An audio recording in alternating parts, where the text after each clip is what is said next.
Steve, correct me if I'm wrong. So I saw that you did do storyboarding work for Nightmare Before Christmas, Hmm. and when I checked out what you had on your website, it seems like it didn't make it into the film, Well, and very little, very little. very little. And then I saw that you also did work on Coraline, and a lot more got into that film.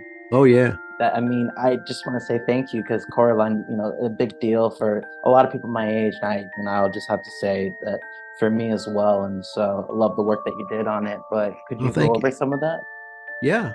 Well, the thing is when you're bored on things like features, especially, you don't really know how much of it's going to end up in the final thing till you see the final thing. And I was hired to explore the Oogie Boogie character that, Henry Selick, the director, they didn't have a exactly what it was going to be. They had, there was a script and they were still, trying to figure it out.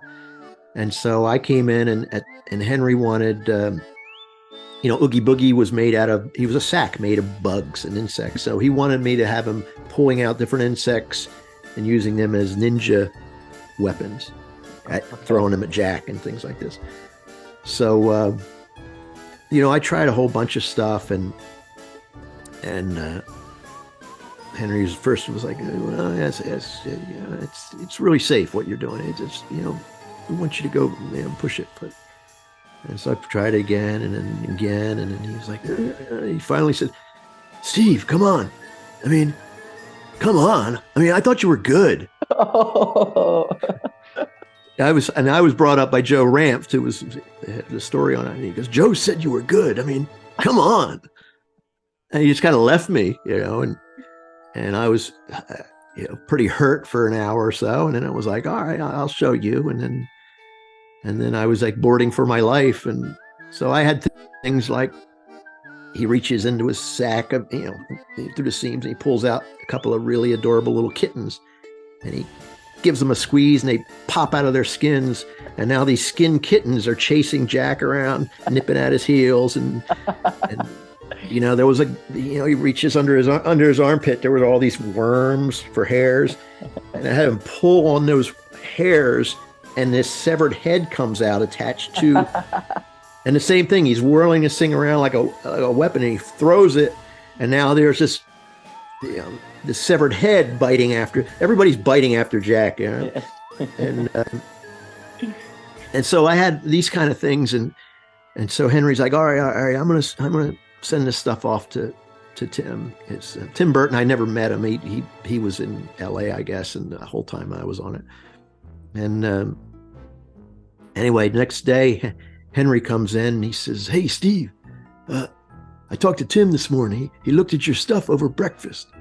He said it was real disturbing. He gives me a thumbs up and he goes, good job.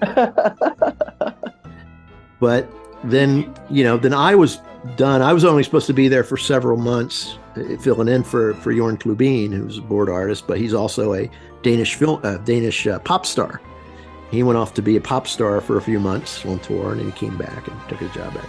Anyway, then I came back, I don't know, 4 or 5 months later for a short stint around Christmas time, and all that was all changed. Everything was changed. They were doing at that point. They were up to doing the black light sequence that they ended up with, which was a complete departure from what we were doing before. And Mike Cachuela had a lot to do with all that stuff. But he was completely fried from it. He goes, "Yeah, I've done like 6 versions of this since you left, But anyway, that's what's in the final film. But I have a few little bits of continuity here and there that I throw in, but nothing terribly creative in there. But Coraline was a different story. Coraline was, at that point, I was living in New Jersey, and I knew he was doing Coraline. And I reached out and Henry, and I got doing some boards on it. And again, Mike Cachuela was on that one. Um, but Henry gave me Bobinski to work on.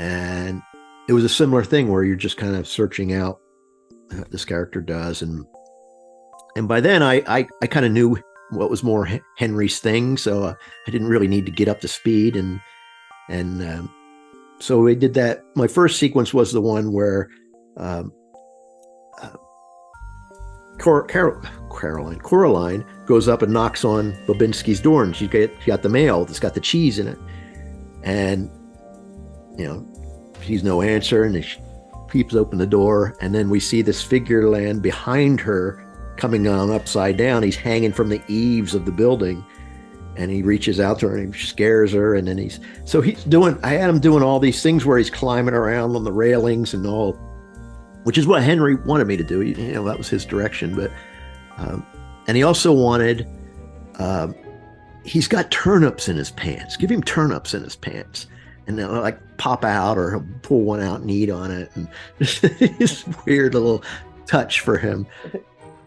But I've seen, like that sequence is almost shot for shot in the film, that what I did there. So that was a surprise. But like I say, you don't know until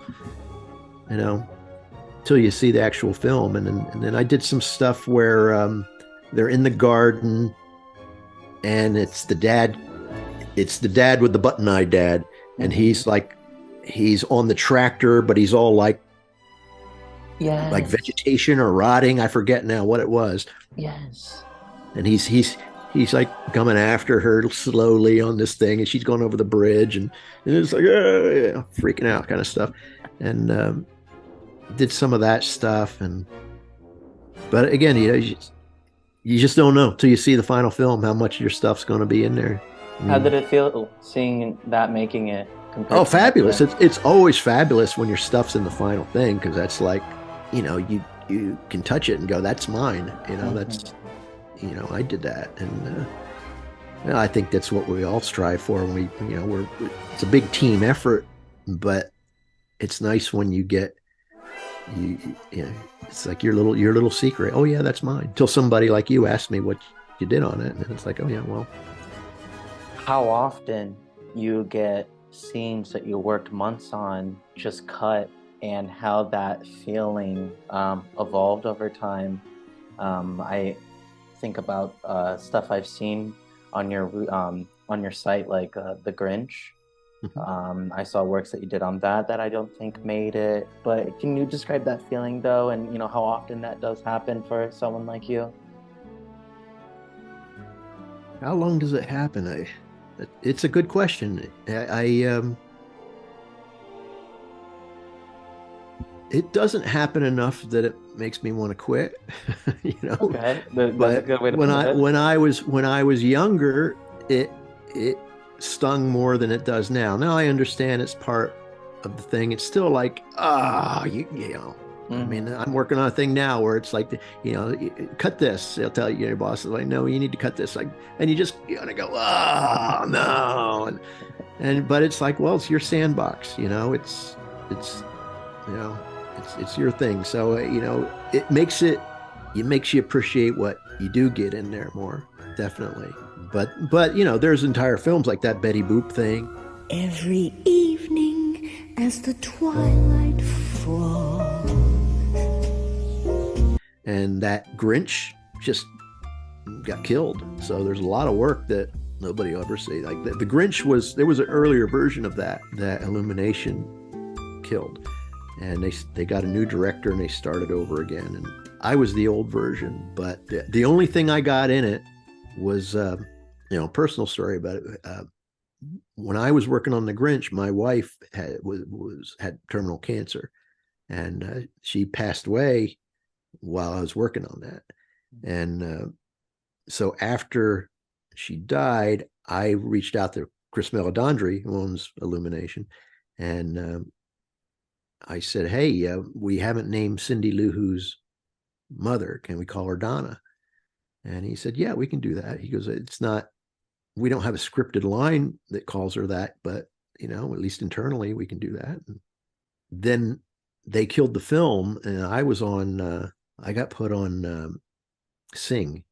I worked on that, and then Secret Life of Pets. And then I, just kind of forgot about the Grinch, what happened to it. And then, several years later, I'm seeing ads for it, and it's very different from the version I worked on. Even the design was different. I'm like, and then I saw looked it up. The director was different. Okay, well, they went a different way.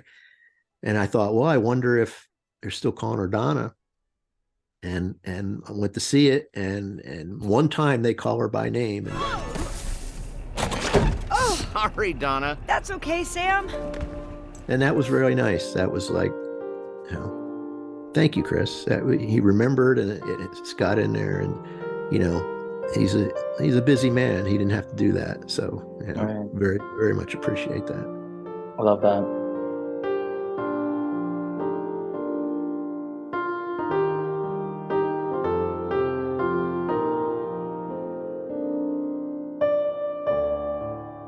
Cindy's mom, she not only works full-time, but she's also raising a family and doing it all with best possible attitude. She adores her daughter. She's raised a daughter with such a big heart. She works so hard and is always doing stuff for other people. She just wants the best thing for her mom, is just like the sweetest, most selfless thing.